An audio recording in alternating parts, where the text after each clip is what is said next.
Սիրելի երևանցիներ, Երևան քաղաքի հարգելի հավաքանու անդամներ, այսօր բոլոր հարցերը փոխկապակցված են։ Ճիշտ է, հիմա հարց է քննարկում աղբահանության թեմայով։ Ես կարծում եմ այն մասին, ինչի մասին որ պետք է խոսեմ, նաև լիովին կապված է այդ թեմայի հետ։ Շուրջ 1 տարի առաջ հրատարակվեց չհեռացող հիշողություն Ֆիրդուս Զաքարյանի գրող հրապարակախոս չհեռացող հիշողություն գիրքը։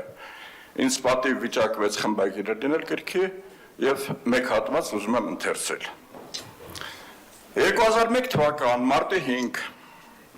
Վազգեն Սարգսյանի ծննդյան տարեդարձի օրը Սպարապետի հայրենի Արարատ գյուղում բացվում էր նրա անվան տուն թանգարանը։ Հոզ բազմություն էր հավաքվել։ Եկել էին բարձրաստիճան պաշտոնյաներ, զինվորականներ, հայտնի մտավորականներ։ Միջոցառման ընթացքում, երբ բարձրախոսից հնչեց տարածվեց Սպարապետի ձայնը, Արարատ սարը պարուրող ամպերից մի ծովեն փոկվեց ու եկավ քարացավ մնաց հավաքված մարդկանց ուղիղ գլխավերևում։ Ձայնն այնքան հզոր էր, որ ձգվում տարածվում էր հեռուները։ Հանկարծ մարդիկ նկատում են, որ ամպի ծովենը հզոր թևերով մի արծիվ էր, որը հանդարտ վեհորեն սավառնում էր ու պտույտներ գործում երկնքում հսկելով բոլորին։ Արարողակարգի ավարտին արծիվը նորից թևում է դեպի Արարատ հայոց սրբազան սարը եւ մարդկանց զարմացած հայացքների ներքո անհետանում բիբլիական լեռան բարձունքներում։ Ահա թե ինչու են Հայաստանն անվանում արծվապաշտ երկիր։ Ահա թե ինչու են Արծվապաշտ երկրի համար իրենց կյանքը տված հերոսների հիշատակի անշեջ կրակը, նրանց անունն ու ոգու փայլը պետք է ուղեկից լինի բոլորից դեպի այն բարձունքները, որին ձգտում էին տղաները, դեպի հայոց հավերժական հույսի անձեռակերտ ապարանքը։ Այսօր 2025 թվականի մայիսի 20-ն է։ Անցել է ուղիղ 40 դար։ Ուր ենք հասել մենք։ Հասել ենք նրան, որ հայոց արծիվներին փոխարինել են կաչաղակներն ու ագրավները, իրենց տղա կոչող, սակայն իրականում թաքստոցից մեջքին հարվածող անհայրենիք շնչավորները։ Հասել ենք նրան, որ եղծվում է ամեն ազգայինը։ Հասել ենք նրան, որ քաղաքական հայացքների համար մեր եւ օտար բանտերում են գտնվում բազմաթիվ մեր հայրենակիցները։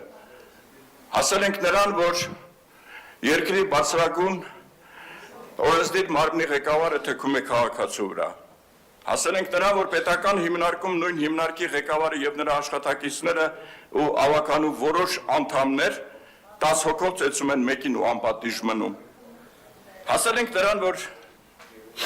մայրաքաղաքի ամենամեծ Էրեբունի Երևան տոնակատարությանը մի քանի երկի նոր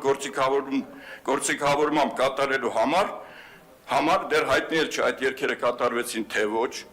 մանավանդ դրանց ճնշող մասը Երևանի հետ բոլորովին կապ չուներ, քաղաքային բյուջեից մսխվեց 70 միլիոն դրամ, որը կարելի էր բազմակի անգամ մատչելի գներով իրականացնել, այդ չեմ ասում, որ բոլորն էլ պատրաստ են Երևանի համար նույնիսկ անվճար աշխատել։ Հասել ենք նրան, որ ավականու մայր Հայաստան խմբակցության անդամ Գևորգ Ստեփանյանին եւ նրա ընտանիքին գիշերով ահաբեկում են պայթեցնելով ընտանիքին պատկանող մեքենան, եւ սա համոզված եմ շատ նման է ուղղակի քաղաքական պատվերի,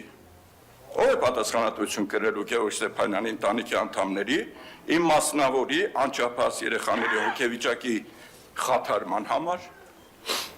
Հասել ենք նրան նախաբանով իհարկե շատ կարելի է հաստափորդ էտեր լրացնել, սակայն սահմանափակ եմ այսքանով։ Լավ, մինչև ուր չեք հասկանում, որ սա վերջն է։ Անպատժելիություն եւ համատարած ամենաթողություն։ Ամբարտավան մոլախոտը խեղդում է ամեն ծաղիկ ու թուփ։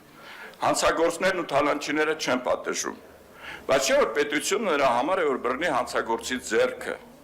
Մեր պետության հիմքերն այսօր շատ ավելի խարխուլ են, քան երբևէ։ Բավական է խաբեք ժողովրդին։ Պետության հիմքերի հիմքը օրենքները սրբորեն պահպանելն է, երկրում կարգ ու կանոն հաստատելը։ Եվ ամենաթողությունը ամեն բնակավարում, առանձնապես նաև